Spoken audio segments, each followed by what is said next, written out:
Hello friends. இந்த video Vinayagar Chaturthi special பிரசாதங்கள் தான்.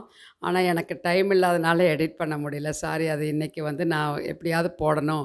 போட்டுட்டு அடுத்தடுத்த வீடியோஸ் கண்டினியூஸாக வரும் நம்ம சேனலில். அதுதான் நம்ம இன்றைக்கி பார்க்க போகிறோம். இந்த வருஷம் விநாயகர் சதுர்த்தி ரொம்ப சிம்பிளாக தான் நாங்கள் செலிப்ரேட் பண்ணணும். ஆனாலும் அந்த விநாயகர் சதுர்த்திக்கு அங்கங்கே கொஞ்சம் கொஞ்சம் எடுத்து வச்சுருந்தேன். அது உங்கள் கூட ஷேர் பண்ணலான்ட்டு விரும்புகிறேன். Welcome back to Nalini Sundar's kitchen. Healthy and tasty ரெசிபீஸில் விநாயகர் சதுர்த்தி ஸ்பெஷல் ரெசிபீஸ் தான் பார்க்க போகிறோம். இந்த டம்ளரில் 2 டம்ளர் பச்சரிசி நான் ஒரு 2 ஹவர்ஸ் ஊற வச்சுருக்கிறேன்.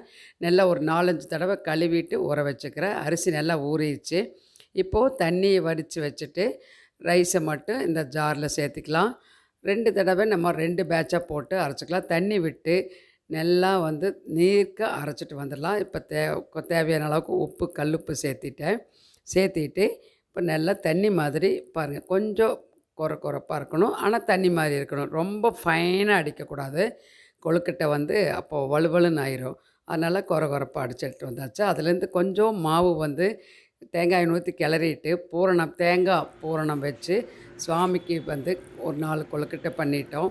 அந்த குட்டி குட்டியாக உருண்டை மணி கொழுக்கட்டை ஒரு 5, 6 கொழுக்கட்டை பண்ணியாச்சு.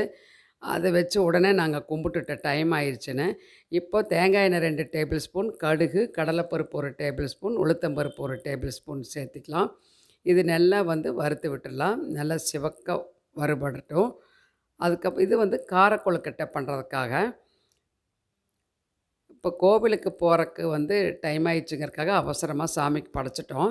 இப்போ 2 வெங்காயம் பொடியாக நறுக்கி சேர்த்துட்டு காரத்துக்கு தேவையான அளவு பச்சை மிளகாய் ஒரு 4 பச்சை மிளகாய் பொடியாக நறுக்கி சேர்த்திட்டேன்.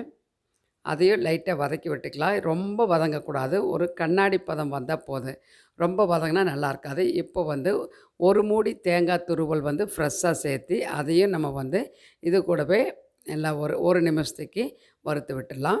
அந்த தேங்காயோடைய கொஞ்சம் லைட்டாக ஈரப்பதம் போகணும். அப்போ தான் அந்த கொழுக்கட்டை ஈவினிங் சாப்பிட்டாலும் கூட நல்லா சாஃப்டாகவே இருக்கும்.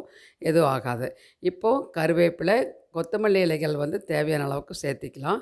சேர்த்திட்டு அதையும் இப்போ ஸ்டவ் ஆஃப் பண்ணிவிட்டு ஒரு தடவை மிக்ஸ் பண்ணி விட்டாச்சு.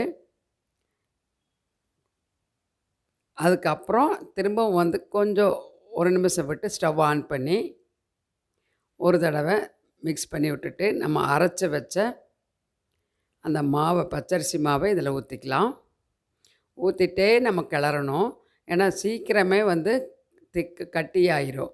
அதனால தான் நம்ம நீர்க்க அரைச்சிக்கணும். தண்ணி விட்டு நல்லா தண்ணி மாதிரி அரைச்சிக்கணும். அப்போ நம்ம வதக்கி வரும்போது கொஞ்சம் நல்லா வெந்து வந்துடும். பார்த்திங்களா, திக்காயிட்டு வருதா? இப்போ இது கடாயில் ஒட்டாமல் வரணும். தேங்காய் எண்ணெய் விட்டால் தான் நல்லா வாசனையாகவும் இருக்கும், நல்லாவும் இருக்கும். இப்போது திரும்ப ஒரு 2 நிமிஷத்துக்கு கிளறி விட்டுக்கலாம். பாருங்கள், இப்போ கடாயில் ஒரு அளவுக்கு ஒட்டாமல் வருதா? இப்போ நல்லா பதம் வந்தாச்சு. பார்த்தாலே தெரியுது மாவு குக் ஆகிருக்கு அப்படிங்கிறது. இப்போ நல்லா அழுத்தி விட்டுட்டு ஒரு பெரிய பவுலுக்கு மாற்றிக்கலாம். மாற்றிட்டு ரொம்ப சூடாக இருக்குது. கை பொறுக்கிற சூடு வந்த உடனே நம்ம கொழுக்கட்டை பிடிச்சிடலாம். இப்போது கையில் லைட்டாக தேங்காய் எண்ணெய் தடவிட்டு தேவையான அளவுக்கு மாவு எடுத்துக்கலாம். எடுத்து நம்ம விருப்பம் போல் உருண்டையா அல்லது பிடி கொழுக்கட்டை எது வேணாலும் பண்ணலாம்.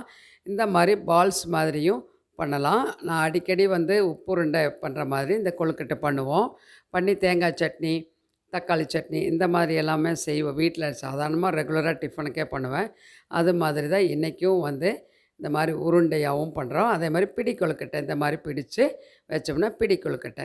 இதே மாதிரி நம்ம எல்லாத்தையுமே பண்ணி வச்சுக்கலாம். பண்ணி வச்சுட்டு ஒரு 2 ஈடாக வச்சுக்கலாம். இப்போது உருண்டையாகவும் பண்ணி வைக்கிறேன். அதுக்கப்புறம் பிடி கொழுக்கட்டையும் பண்ணி வச்சுக்கிறேன். இப்போ நம்ம இட்லி பானையில் நம்ம தட்டில் வச்சுக்கலாம். துணி போட்டு நம்ம இட்லி ஊற்றுற மாதிரி துணி போட்டு வைக்கலாம். அல்லது ஸ்டீம் பிளேட் இருந்தால் ஸ்டீம் பிளேட்டில் டைரெக்டாக வச்சுக்கலாம். வாழை இலையில் போட்டு வைக்கலாம். இப்போது இந்த பிடி கொழுக்கட்டை எல்லாமே பண்ணியாச்சு.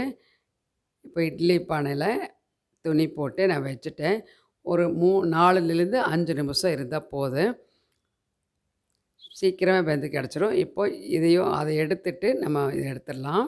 இப்போ பாருங்கள், நல்லா குயிக்காக ரெடி ஆயாச்சா? 5 மினிட்ஸ் இதே அதிகம். நல்லா சாஃப்டாக குக் ஆயாச்சு.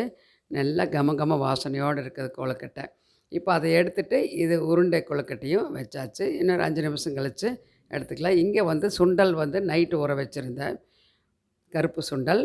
அதனால் குக்கரில் போட்டு ஒரு 6 விசில் விட்டு ஆஃப் பண்ணி விட்டுருக்கிறேன். இங்கே கொழுக்கட்டை ரெடி ஆயாச்சு. சுண்டல் தாளித்தா நம்ம வந்து சாமி கும்பிட்டுக்கலாம் பிரசாதத்துக்காக. இப்போ வந்து சுண்டல் தாளிக்கிறதுக்கு தேங்காய் எண்ணெய் 2 டேபிள் ஸ்பூன், கடுகு, உளுத்தம்பருப்பு போட்டுக்கலாம்.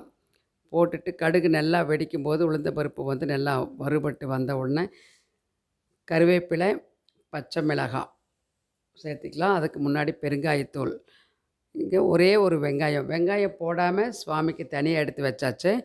இது வந்து நம்ம பிரசாதம்னா நம்ம சாப்பிட்லாம், வர்றவங்களுக்கும் கொடுக்கலாம். அதுக்காக கொஞ்சம் வெங்காயம், பச்சை மிளகாய் சேர்த்து வறுத்துக்கலாம். இது கூடவே நம்ம தேங்காய் துருவல், ஒரு மூடி தேங்காய் துருவல் போட்டு நம்ம ஒரு மிக்ஸ் பண்ணி விட்டுடலாம். இந்த மாதிரி கடைசியாக தேங்காய் துருவல் போட்டோன்னு சொன்னோம்னா அந்த சுண்டல் ரொம்ப நேரம் வச்சுருக்க முடியாது. அதனால் வந்து முதல்லையே வெங்காயத்திலே போட்டு நல்லா வதக்கிக்கணும். இந்த அளவுக்கு வறுத்த உடனே அந்த ஈரப்பதம் போன உடனே சுண்டலை கொட்டிடலாம். நம்ம இது கூட சுண்டலை கொட்டிட்டு சுண்டல் வேக வைக்கும்போது அதுக்கு தேவையான அளவு உப்பு சேர்த்திக்கிறோம். இப்போ வந்து வெங்காயம், மிளகாய், தேங்காய் எல்லாம் போட்டதுனால அதுக்கு கொஞ்சம் உப்பு பத்தாமல் இருக்கும். அதனால் இன்னும் கொஞ்சம் ஒரு 1/4 டீஸ்பூன் வந்து உப்பு சேர்த்திட்டு நம்ம மிக்ஸ் பண்ணால் நல்லாயிருக்கும். இதை ஒரு தடவை வந்து கலந்து விட்டுட்டு தேவையான அளவுக்கு உப்பு சேர்த்திக்கலாம். பெருங்காயத்தூள் வந்து முதல்லையே சேர்த்தியாச்சு. நீங்கள் ஃபைனலாக வேணாலும் சேர்த்திக்கலாம். இப்போ நல்லா மிக்ஸ் பண்ணியாச்சு. சுண்டலும் ரெடி, கொழுக்கட்டையும் ரெடி ஆயாச்சு. இப்போ ஃபைனலாக வந்து மல்லி இலைகள் பொடியாக நறுக்கி சேர்த்திக்கலாம் விருப்பப்பட்டால். நம்ம சாதாரணமாக சாப்பிட்ற மாதிரி இருந்தால் இதில் கேரட் துருவலும் கூட போடலாம், நல்லாயிருக்கும். இப்போ இதையும் மிக்ஸ் பண்ணி எடுத்து வேறொரு பாத்திரத்துக்கு மாற்றி வச்சுக்கலாம். இப்போ சுண்டல், பிடி கொழுக்கட்டை, உருண்டை கொழுக்கட்டை எல்லாமே வந்து ரெடி ஆயாச்சு. சுவாமிக்கு வந்து பூரண கொழுக்கட்டையும் ரெடி ஆயாச்சு. அது வந்து தேங்காய் பூரணம். இப்போ சாமிக்கு வச்சாச்சு.